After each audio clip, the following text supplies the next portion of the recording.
இருக்க வேண்டும். இவளாய் என்று பேர் எடுக்காமல் இவள் அல்லவோ பேர் எடுத்து பிறந்த வீட்டுக்கு புகுந்த வீட்டுக்கு பெருமை தேடி கொடுப்பவள் தான் பெண். அப்படி இருக்கும் பொழுது நான் யார்? இது எந்த நாடு? இதுதான் சத்தியபுரி நாடு என்று சொல்வார்கள். இந்த சத்தியபுரி நாட்டை ஆளக்கூடிய சத்தியசில மன்னருக்கு மகளாக பிறந்து முத்தழகி என்று சீரோட சிறப்போட வாழ்ந்து வருகின்றேன். எனக்கோ 2 அண்ணன்கள். என்னுடைய மூத்தண்ணன் தத்துவன் என்று சொல்லக்கூடிய என்னுடைய மூத்தண்ணன், என்னுடைய சின்னண்ணன் அயல்நாட்டில் படித்துக் கொண்டிருக்கிறாரா. உத்தமன் என்று சொல்லக்கூடிய என்னுடைய சின்னண்ணன் இருக்கின்றார். இதனால் வரைக்கும் அவர் முகத்தை கூட நான் பார்த்தது கிடையாது. எனக்கு என்னுடைய தாய் சின்னஞ்சிறிய வயதா இருக்கும் பொழுதே எங்களை விட்டு இறந்து போய்விட்டார்கள். தாய் முகத்தை கூட நான் பார்த்தது கிடையாது. ஆனால் எனக்கு தாய்க்கு தாயாக இருந்து தந்தைக்கு தந்தையாக இருந்து சீரோடு சிறப்போடு வளர்க்கின்றது என்னுடைய மூத்தண்ணன் தான். அப்படி இருக்கும் பொழுது என்னுடைய அண்ணனை பார்க்க வேண்டும். அதுக்கு முன்னதாக காவலனை பார்க்கணும். எனக்கு காவலா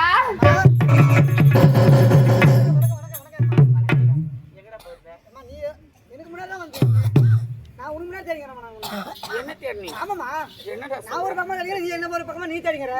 ஆமாமா, அண்ணன் வரும்போது உத்தரவுமா, உன்னை பார்க்கணுமா அண்ணன்? அப்படியா? ஆமாமா. ஏண்டா இன்னைக்கு என்ன நாள் தெரியுமா? என்னம்மா? தைப்பூசம். தைப்பூசம். ஆமாமா.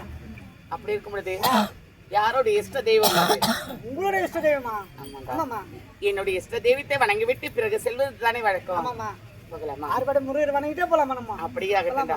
எங்கடா இன்னைக்கு கோயிலுக்கு கூட போகலடா, வீட்லயே கும்பிட்டு வந்துட்டேம்மா.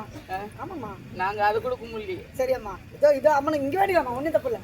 ஆமாம்மா, வீட்டு வேலையால தூக்க கூட இல்லடா. சரி விடுமா, வர கிருத்தை கும்பிடலாம் விடுமா. அப்படியா? ஆமாம்மா, நிச்சயமா அடுத்த வருஷம் எல்லா கோயிலுக்கும் போகணும். கண்டிப்பா போலாமா?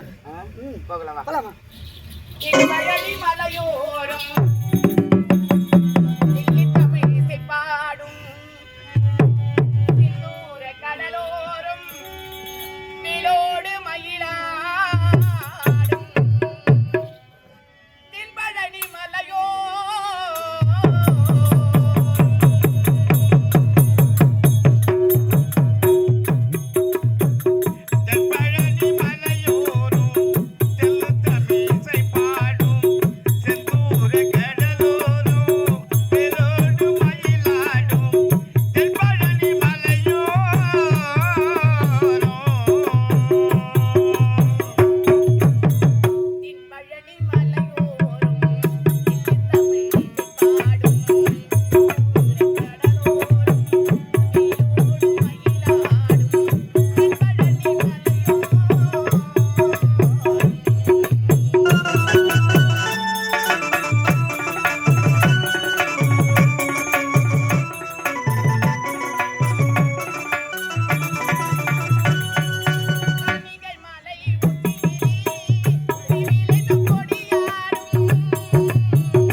இங்க பார்த்தவர்க்கு பசித்தீரே பணிந்தவர்க்கு புகழ்ந்தீரே தென் பழனி மலையோ